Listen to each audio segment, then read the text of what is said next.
हमारे देश के अंदर हमारे देश के ही गृह मंत्री और हमारे देश के ही भारत भाग्य विधाता बाबा साहेब अंबेडकर जी का अपमान भरी संसद के अंदर करते हैं। लेकिन साथियों, ये खबर तो कई दिनों से मीडिया में पूरे देश में आग की तरह फैल रही है। हमारे देश की बात अगर ना करे तो ये इंटरनेशनल लेवल की बात बन गई है। यानी कि जिन बाबा साहब को पूरा वर्ल्ड विश्व रत्न के नाम से जानता है, सिंबल ऑफ नॉलेज के नाम से जानता है, हमारे ही देश के नेता, हम अपने ही देश के महापुरुष को ऐसी भाषा का प्रयोग करके संसद के अंदर बेइज्जत करने का काम किया।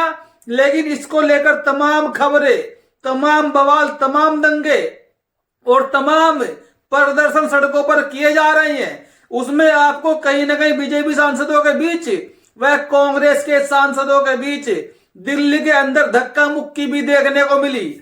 और लोग तमाम कह रहे हैं कि बीजेपी के नेता अमित शाह को बाबा साहब की प्रतिमा के सामने जाकर उनके पैरों में माथा रगड़कर माफी मांग लेनी चाहिए, वरना इसका अंजाम बहुत ज्यादा खराब भी हो सकता है। एक तरफ साथियों मैं आपको बताने वाला हूं, आखिरकार बहुजन समाज पार्टी के लोगों ने सड़कों पर प्रदर्शन करके अमित शाह पर SC/ST एक्ट में मुकदमा दर्ज करने की अपील कर दी है राष्ट्रपति से। वो भी खबर बताऊंगा, लेकिन पहले मैं आपको बताना चाहूंगा हमारे ही देश में बहुजन समाज के हितैषी कहे जाने वाले ऐसे दलाल नेताओं के बारे में, जिन्होंने खाया तो बाबा साहब का है, लेकिन आज वो बाबा साहब के विरोधियों के गुणगान करने में लगे हैं, अपनी कुर्सी के लिए दलाली करने में लगे हैं, अपने परिवार का पेट भरने के लिए समाज को बेचने को तैयार है। आप जानते होंगे इन महाशय को, इन महाशय का नाम है चिराग पासवान। ये बिहार के रहने वाले हैं। वर्तमान में ये सत्ता में शामिल है, NDA में शामिल है। और जो अपमान अमित शाह ने बाबा साहब का किया, उसको लेकर इनके मुंह से एक शब्द भी साथियों नहीं निकला है। उल्टा ये बीजेपी के समर्थन में खड़े हैं। इनको फर्क नहीं पड़ता कि बाबा साहब को बीजेपी के लोग गाली तक भी दे दे, चाहे कुछ भी कह दे, लेकिन इनके मुंह से एक शब्द भी बीजेपी के नेताओं के विरोध में नहीं निकलेगा और ना ही अपने आकाओं के विरोध में निकलेगा। लेकिन वोट ये आपका लेंगे, आपके वोट को लेकर सत्ता में मिल जाएंगे और आपको फिर ठेंगा दिखाएंगे। और समाज का वोट बेचने वाले ये अकेले नहीं है, इनके पीछे लाइन में कई सारे ऐसे दर्जनों नेता शामिल हैं जो लोग समाज के वोट को खाकर आपका वोट लेकर आपके वोट को बेचने का काम करते हैं। यानी कि आप वोट देते हैं कि वो संसद में जाकर आपकी आवाज को उठाने का काम करेंगे, जो आपके महापुरुषों को गाली देगा उसको सबक सिखाने का काम करेंगे। लेकिन जब इनके आका ही ऐसी अभद्र भाषा का प्रयोग करने लगे तो इनकी तो मजबूरी बन जाएगी उनकी चापलूसी करना, उनके तलवे चाटना। इन्हीं के पीछे पीछे खड़े हैं जीतन राम मांझी, जो बिहार के नेता है, दलित समाज के नेता है। इनके मुंह से एक शब्द भी नहीं निकला अमित शाह के खिलाफ, बीजेपी के खिलाफ। इन्हीं के साथ साथ खड़े हैं संजय निषाद, जो अपने आप को अंबेडकरवादी कहते हैं, जो अपने आप को बौद्धिस्ट कहते हैं। ये उत्तर प्रदेश के रहने वाले हैं। ये भी वर्तमान में सत्ता की कुर्सी पाने के लिए लालच में मंत्री बनकर बैठे हैं, लेकिन एक शब्द बीजेपी के खिलाफ नहीं निकले हैं। और एक तरफ साथियों पियर के चाचा, जिनको आप कहते हैं, जिनको आप मंगरू भी कहते हैं, जिनका नाम है ओम प्रकाश राजभर, जो लगातार तमाम मुद्दों पर बोलने का काम करते हैं, इन्होंने भी अब तक साथियों एक भी शब्द अमित शाह के खिलाफ नहीं बोला है। क्योंकि अगर ये बोलेंगे तो फिर इनकी कुर्सी चली जाएगी। जो इनके बेटे का भविष्य बीजेपी में बन रहा, पल रहा है, वो कहीं ना कहीं डैमेज हो जाएगा, वो जीरो हो जाएगा। लेकिन आज ये अपने मुंह में दही जमा कर बैठ गए और आपके वोट को बेचने का काम किया। इन्हीं के साथ साथ अगर बात करें नीतीश कुमार, जो बिहार के मुख्यमंत्री है, कहने को तो ये पिछड़े समाज में आते हैं। और आप तो जानते हैं कि पिछड़े समाज को बाबा साहब ने कितना कुछ दिया है, जो आज पिछड़े समाज को वोट देने का भी अधिकार मिला है, प्रधानमंत्री बनने का अधिकार मिला, CM बनने का अधिकार मिला। और ये मां से तो 9 बार बाबा साहब की कृपा से बिहार के मुख्यमंत्री बन गए हैं, चुने गए हैं। लेकिन उसके बावजूद भी इन्होंने अपनी कुर्सी बचाने के लिए, अपनी सत्ता चलाने के लिए बीजेपी के खिलाफ एक शब्द भी नहीं बोला है। आप ऐसे लोगों को क्या कहना चाहोगे?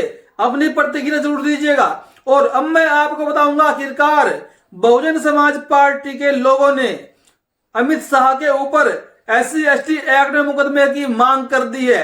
अपनी डिस्प्ले पर देखिए, खबर आई है भीलवाड़ा से। संसद में गृह मंत्री अमित शाह ने डॉक्टर अंबेडकर के प्रति की गई बयानबाजी को लेकर गुरुवार को बसपा जिला अध्यक्ष रामेश्वर बैरवा के नेतृत्व में कार्यकर्ताओं ने आक्रोश व्यक्त कर राष्ट्रपति के नाम कलेक्टर को ज्ञापन सौंपा है। इसमें बताया कि अपमानजनक बयानबाजी से अंबेडकरवादियों में रोष है। अंबेडकरवादियों ने गृह मंत्री शाह के खिलाफ SC/ST एक्ट एवं महापुरुषों के अपमान के जुर्म में मुकदमा दर्ज करने, शाह को केंद्रीय गृह मंत्री पद से बर्खास्त करने की मांग की है। ज्ञापन देने के दौरान जिला अध्यक्ष रामेश्वर लाल बैरवा, उपाध्यक्ष कृष्णलाल कीर, राजेश मेघवंशी, गोपाल लाल राव और गोपाल गुलमंडी उपस्थित थे। साथियों, भीलवाड़ा के अंदर अमित शाह को लेकर ज्ञापन दिया गया है राष्ट्रपति के नाम कलेक्टर को कि इसको तुरंत गृह मंत्री के पद से बर्खास्त किया जाए और साथ ही इसके ऊपर SC/ST एक्ट में मुकदमा भी दर्ज किया जाए। संविधान निर्माता भीमराव अंबेडकर जी के खिलाफ ऐसी अपमानजनक टिप्पणी करता हो संसद में खड़े होकर वो देश के गृह मंत्री के पद पर रहते हुए दलित पिछड़ों का क्या उद्धार करेगा, क्या उनका भला करेगा? जो इनकी मानसिकता है वो साफ साफ झलकती है। किस लहजे में इन्होंने कहा था कि यहाँ पर अंबेडकर अंबेडकर अंबेडकर अंबेडकर करना एक फैशन बन गया है। अगर इतनी बार आप भगवान का नाम लेते तो आपको 7 जन्मों के लिए स्वर्ग मिल जाता। लेकिन ये लोग ये नहीं जानते हैं कि दलित समाज के लिए, पिछड़े समाज के लिए, मुस्लिम समाज के लिए और तमाम माइनॉरिटी अल्पसंख्यक समाज के लिए बाबा साहब अम्बेडकर से बड़ा कोई भगवान नहीं है। जो उन्होंने अधिकार दे दिए संविधान के अंदर पिछड़ों को, दलितों को, उससे बड़ा स्वर्ग इनके लिए कुछ नहीं है। संविधान के लागू होने से पहले तो हमारे देश में दलित पिछड़ों की क्या औकात थी, क्या इनकी हालत थी, ये किसी से छुपी नहीं है। उस समय भगवान को ही याद करते थे, लेकिन इनका स्वर्ग कहीं पर खो गया था। लेकिन आज जो बातें अमित शाह ने बोली है उसको लेकर इनको माफी मांगनी पड़ेगी, इनको जेल भी जाना पड़ सकता है। और एक तरफ BSP के प्रदेश अध्यक्ष विश्वनाथ पाल ने, और एक तरफ आप इस खबर को पढ़िए, गृह मंत्री अमित शाह के बयान पर BSP का गांव-गांव मोहल्ले में हो रहा विरोध प्रदर्शन। जी हाँ, बहुजन समाज पार्टी के लोग गांव-गांव मोहल्ले में विरोध प्रदर्शन करवा रहे हैं। और अब मैं आपको बताने वाला हूं कि विश्वनाथ पाल ने क्या कुछ कहा है बीजेपी के खिलाफ। पूंजीपतियों के सहारे चल रही है सरकार। विश्वनाथ पाल, बसपा प्रदेश अध्यक्ष विश्वनाथ पाल ने कहा कि सभी राजनीतिक दल पूंजीपतियों के सामने झुकते हैं और उनके चंदे पर अपनी पार्टी को चलाते हैं। उन्होंने महंगाई और बेरोजगारी को बढ़ते हुए बताया। विश्वनाथ पाल जी का कहना है यहाँ पर कि बहुजन समाज पार्टी देश में एक ऐसी पार्टी है जो कभी किसी धन्ना सेठ से चंदा लेकर पार्टी को नहीं चलाती है।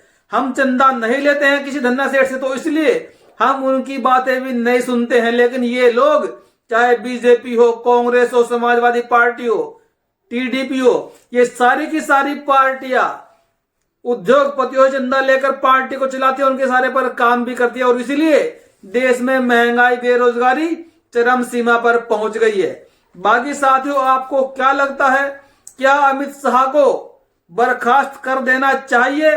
क्या उन पर SC/ST एक्ट में मुकदमा दर्ज होना चाहिए? अपनी प्रतिक्रिया जरूर दे।